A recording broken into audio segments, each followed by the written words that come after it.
हम आ गए फिर से एक बोर्ड मॉडल क्वेश्चन के साथ जो यहाँ पर दिया है। देखिए क्वेश्चन कहता है 0.4 पर एकड़िंग को P बटे Q के रूप में व्यक्त किया। देखिए ये बहुत ही इंपॉर्टेंट क्वेश्चन है जो आपको बोर्ड के लिए है, VBI है 1 नंबर का। देखिए 0.4 पर एकड़िंग को P बटे Q के रूप में व्यक्त करना है। ऑप्शन यहाँ पर दिया हुआ है A 2/3, B कह रहा है 4/9, C कहता है 9/2, D कहता है इनमें कोई नहीं। आइए सरलता पूर्वक हल करते हैं, क्या आएगा सोल्व करते हैं। 0.4 पर एकड़िंग, सबसे पहले हम समझते हैं शॉर्टकट तरीके से, जितना संख्या रहता है उतना लिख देते हैं। रेकड़िंग के से यहाँ तक जितना संख्या उतना लिख दिए, तो टोटल संख्या 4 तक है, मैंने 4 ना है कि 4 को लिखा और आगे बढ़ते हैं।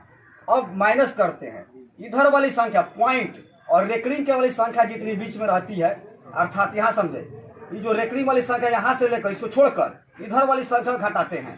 रेकड़िंग को छोड़कर बाकी सभी संख्या घटाते हैं। 0 है 0 घटा दिया, बटा कर दिया। फिर आगे बढ़ते हैं।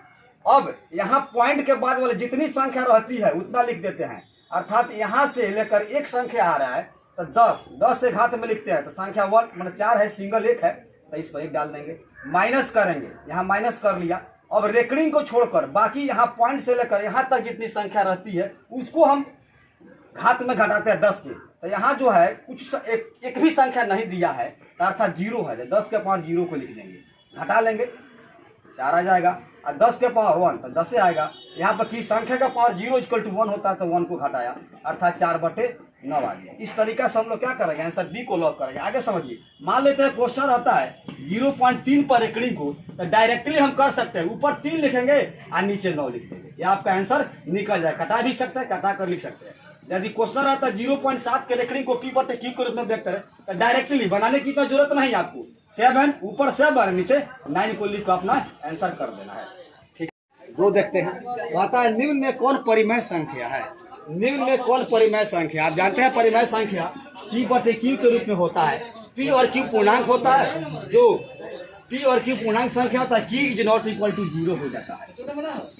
P और Q पूर्णांक संख्या होता है, Q = 0 होता है तो परिमेय संख्या होती है। यहाँ देखते हैं पाई जो होता है 22/7 है, पाई एक अपरिमेय संख्या होती है। तो इसमें कहता है निम्न में कौन परिमेय संख्या है, तो पाई का परिमेय संख्या होगी। यहाँ पर हम जानते हैं √2 भी अपरिमेय संख्या होती है। अपरिमेय में परिमेय को जोड़ा जाए वो भी अपरिमेय संख्या होती है, अर्थात डी नंबर कहता है 1/2 जो है P बटे Q के रूप में है तो यह आपका परिमेय संख्या कहता है। निम्न में कौन अपरिमेय संख्या है, तो यहाँ आता है A नंबर ऑप्शन 0 जो परिमेय होती है।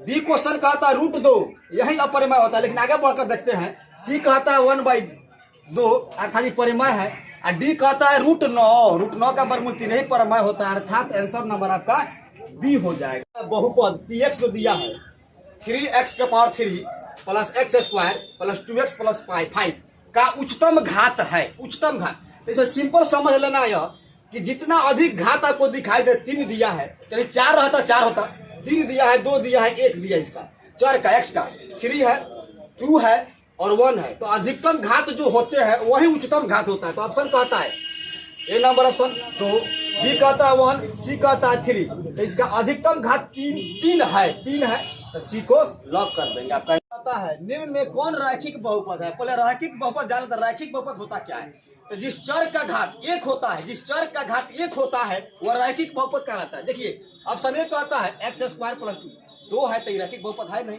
2 घात है। बी को ऑप्शन कहता है x² + 2x + 4, इसका भी 2 घात है चर का तो होगा नहीं।